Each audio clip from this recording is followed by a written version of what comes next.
Assalamualaikum warahmatullahi wabarakatuh. Sebelumnya, kami dari kelompok 25 akan mempresentasikan hasil dari tugas akhir pengolahan citra kami, yaitu klasifikasi batik Yogyakarta dengan metode KNN dan GLCM. Sebelumnya, perkenalkan saya Ananda Dia Saharani dengan NPM 0651222147 dan rekan saya Riri Handini dengan NPM 0651222121. Lalu untuk materi yang akan dibahas itu ada review jurnal, latar belakang dari penelitian kami, lalu tujuan, metode kerja, running program, hasil dan pembahasan, lalu terakhir kesimpulan. Untuk materi review jurnal akan dijelaskan oleh Riri Handini. Selanjutnya yaitu review jurnal. Nah, dari review jurnal di sini ada jurnal yang kami rekonstruksi yaitu adalah jurnal optimasi batik menggunakan data argumentasi dengan metode KNN dan GLCM. Nah, data yang digunakan tersebut ada dataset citra batik Betawi sebanyak 1020 gambar yang berasal dari 12 kelas motif dan diperoleh dari Kaggle dan Google. Data dibagi menjadi 7% untuk training dan 30% untuk testing. Dan ada metode kerjanya juga menggunakan data augmentasi untuk menambahkan variasi citra, ada ekstraksi fitur menggunakan LLCM, ada klasifikasi menggunakan algoritma KNN berbasis Euclidean Distance. Selanjutnya juga ada hasil penelitiannya, itu rata-rata akurasi klasifikasi yaitu 96%. Akurasi tertinggi 97% yaitu burung hau, monas, nusa kelapa, pengantin Betawi, ondel-ondel, rasa mala, dan sangkara. Terus ada akurasi terendah yaitu 93% yaitu kalcium dan topeng Betawi.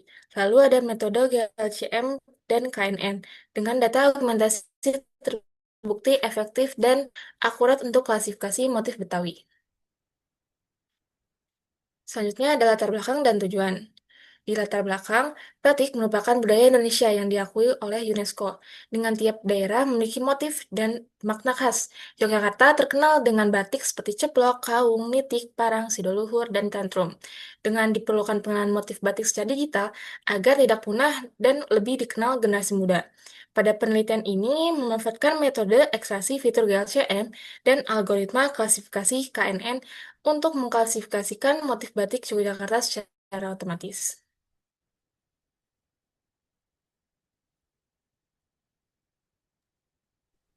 Selanjutnya yaitu tujuan penelitian, di mana tujuan dari penelitian ini adalah untuk mengimplementasikan ekstraksi fitur tekstur menggunakan metode GLCM dan algoritma KNN untuk klasifikasi motif batik Yogyakarta.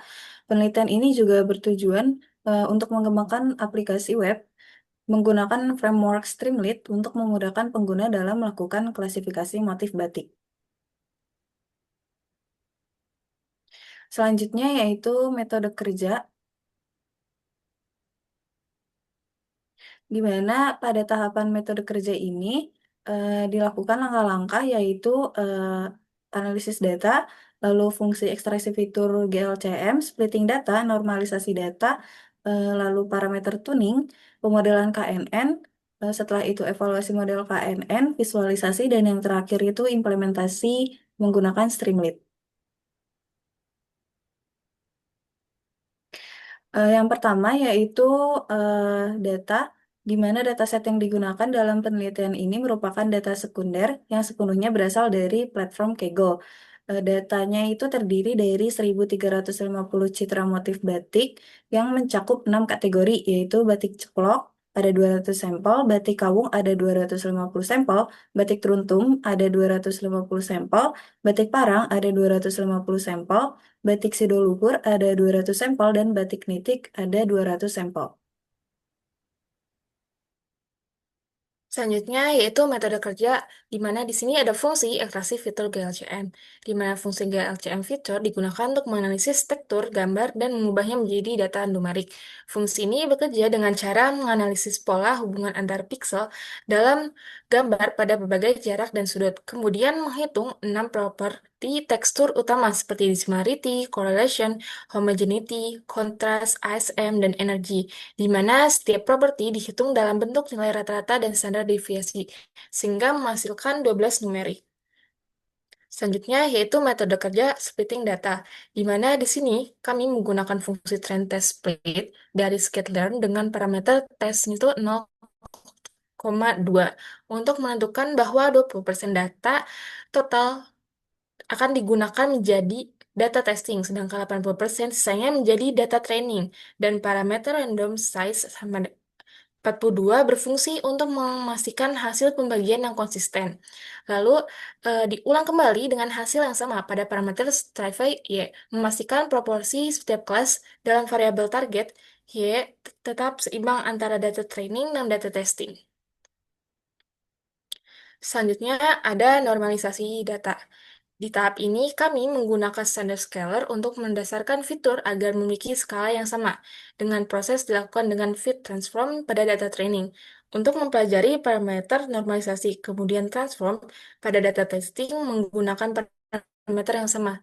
Tujuannya untuk mencegah nilai yang besar dan tidak melibatkan informasi data testing saat normalisasi.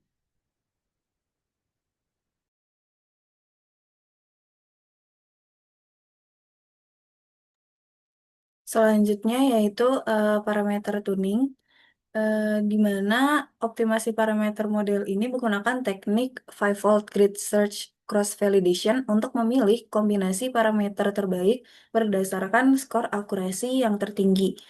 Nah, setelah mengevaluasi 12 kombinasi parameter yang berbeda melalui 60 kali proses fitting, diperoleh parameter optimal yang akan digunakan, yaitu N berjumlah 5 dengan weight-nya itu distance dan metriknya itu Euclidean.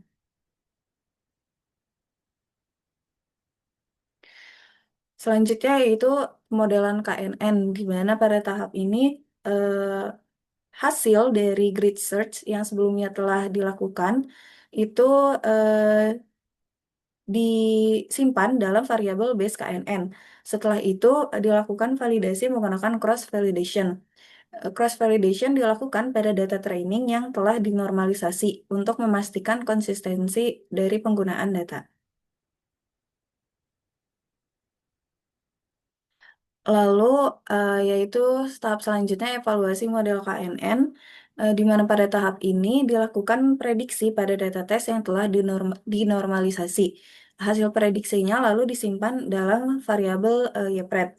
Setelah itu dihitung juga akurasinya dengan membandingkan label sebenarnya dengan label yang diprediksi. Setelah itu juga dilakukan classification report untuk menampilkan precision, recall, dan juga advance score dari setiap kelas untuk mengidentifikasi performa modelnya.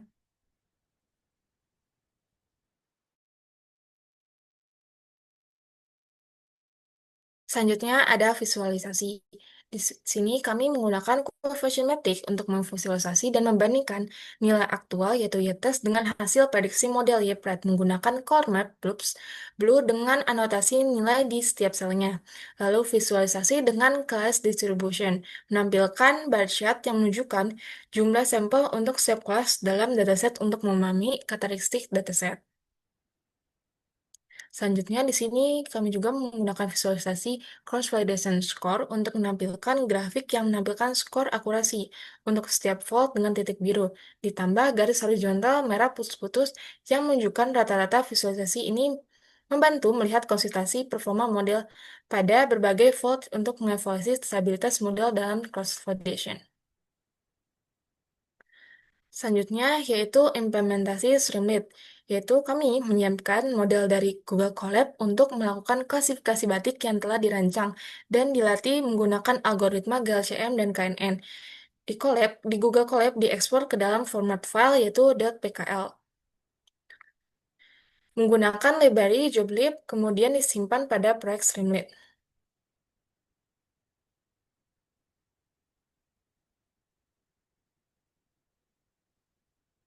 Selanjutnya, implementasi Streamlit, yaitu pembuatan Streamlit-nya dengan mengembangkan ditentukan requirement pendukung yang dibutuhkan selanjutnya, penulisan kode aplikasi dalam format .pkl untuk proses prediksi. Selain itu, dilakukan encoding pada label jenis batik menjadi bentuk numerik. Penulisan kode dilakukan menggunakan Visual Studio Code.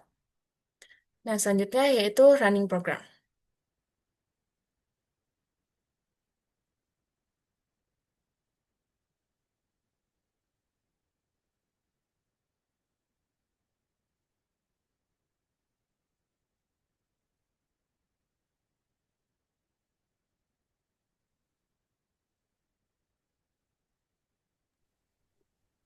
Tahap selanjutnya yaitu running program untuk klasifikasi batik, di mana di sini kami menggunakan framework Streamlit.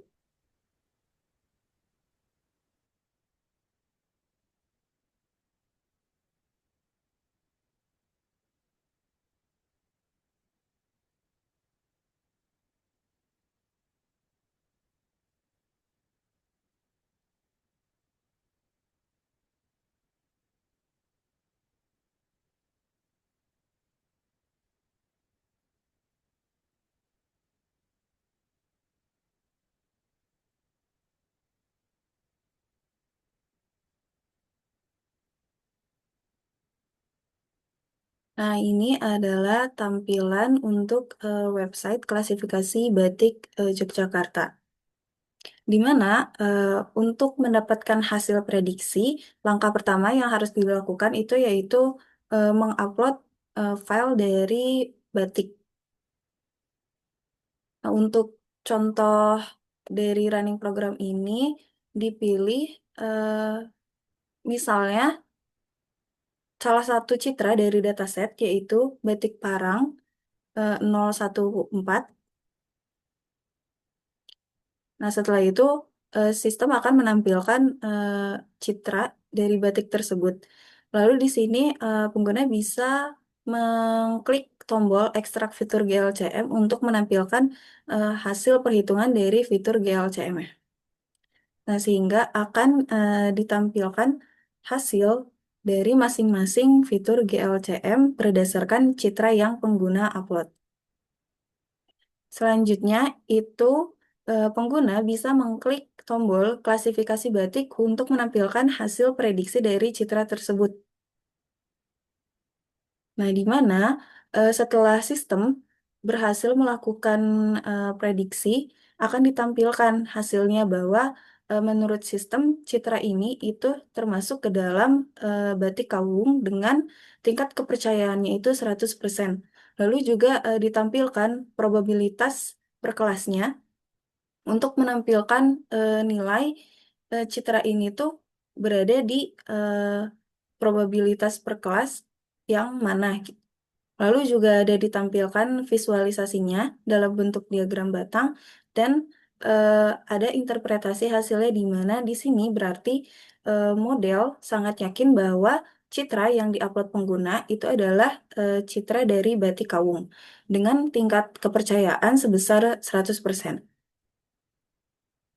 Lalu juga ada fitur untuk menampilkan detail dari fitur GLCM lagi dengan visualisasi berupa diagram batang. Lalu ini ada informasi dari web yang kami kembangkan, di mana untuk ekstraksi fiturnya menggunakan GLCM dengan 12 fitur, lalu modelnya menggunakan klasifikasi KNN dengan K-nya sama dengan 5, metriknya Euclidean, dan weight-nya distant. Untuk pengembangan sistem ini disamakan dengan pemodelan yang sebelumnya telah dilakukan di Google Colab.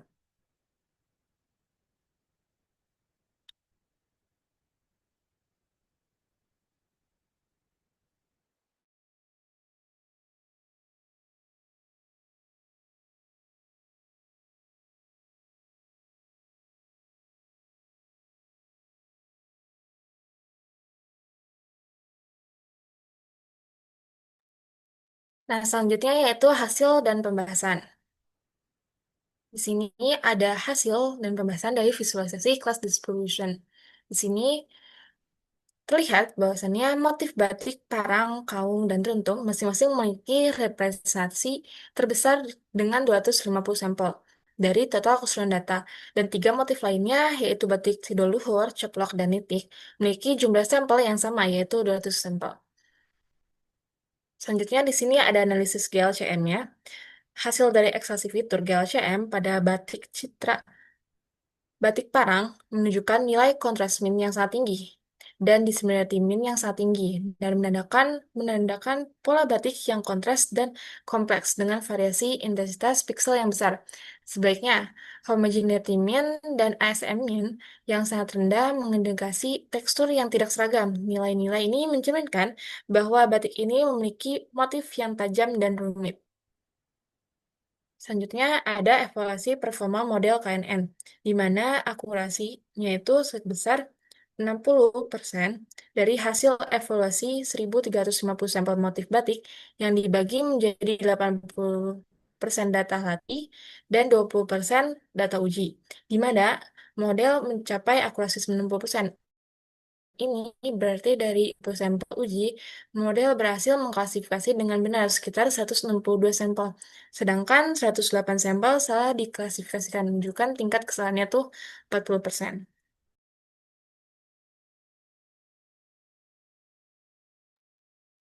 Selanjutnya yaitu hasil dari evaluasi performa model KNN, di mana performa terbaik itu dimiliki oleh batik ceplok dengan precision sebesar 67%, recall 90%, dan F1 score 77%.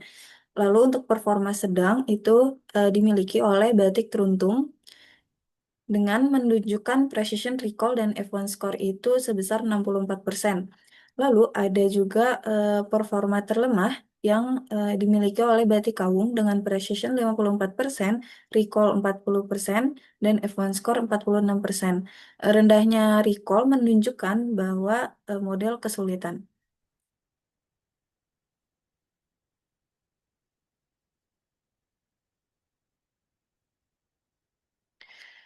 Selanjutnya itu hasil dari confusion matrix, di mana dari hasil confusion matrix ini didapatkan bahwa batik ceplok menunjukkan performa klasifikasi yang sangat baik dengan 36 dari 40 sampel berhasil diklasifikasi dengan benar.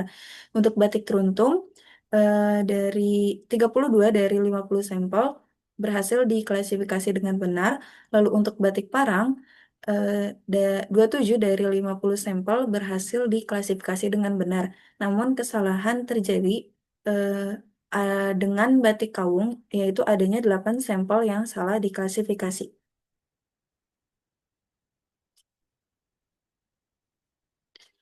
Lalu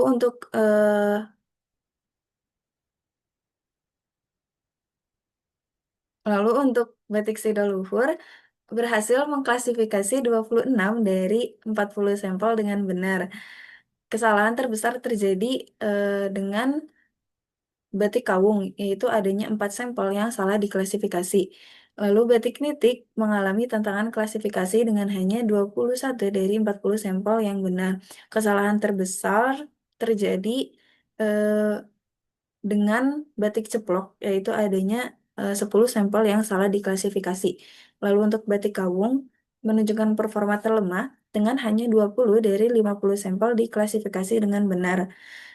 eh, Kesalahan klasifikasi terutama terjadi dengan batik parang, yaitu ada 11 sampel yang salah diklasifikasi.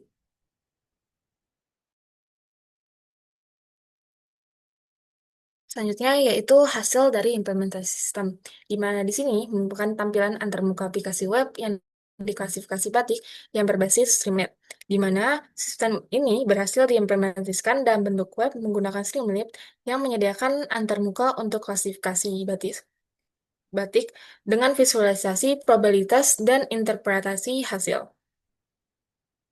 Selanjutnya yaitu kesimpulannya. Penelitian ini berhasil mengklasifikasikan 1.350 citra batik Yogyakarta yang terbagi merata ke dalam 6 kelas motif batik. Model KNN dengan parameter optimal yaitu N-5 dengan weight-nya itu distant dan metriknya Euclidean menghasilkan akurasi model mencapai 60%. Analisis ini per kelas menunjukkan bahwa motif batik ceplok memiliki performa terbaik yaitu F1 score dengan 77%. Sedangkan batik kaung terlemah dengan advance score yaitu 46%. Kesalahan klasifikasi banyak terjadi pada motif dengan struktur yang mirip seperti batik kaung dan batik parang. Sistem juga berhasil diimplementasikan dalam bentuk aplikasi web menggunakan Streamlit yang menyediakan antarmuka untuk klasifikasi batik. Meskipun akurasi model melampaui klasifikasi yang cukup baik, masih diperlukan pengembangan fitur untuk metode yang lebih canggih untuk meningkatkan akurasi dan kemampuan mengenali antar motif.